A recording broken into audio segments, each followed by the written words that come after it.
do engineering level 2, and what I like about the course is the teachers are really nice and they're really, flexible. So if you need help anytime, they'll help you.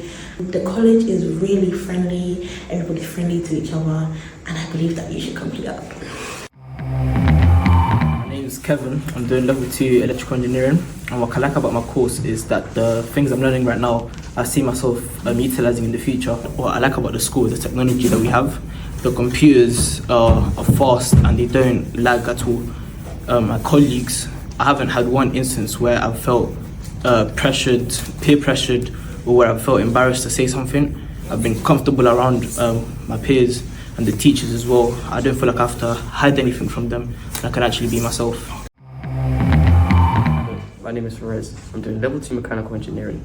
I like that the college is clean, safe and free for people to learn and study what they want, and that it is accessible for everyone and easy for everyone to work around their outside lives and inside lives.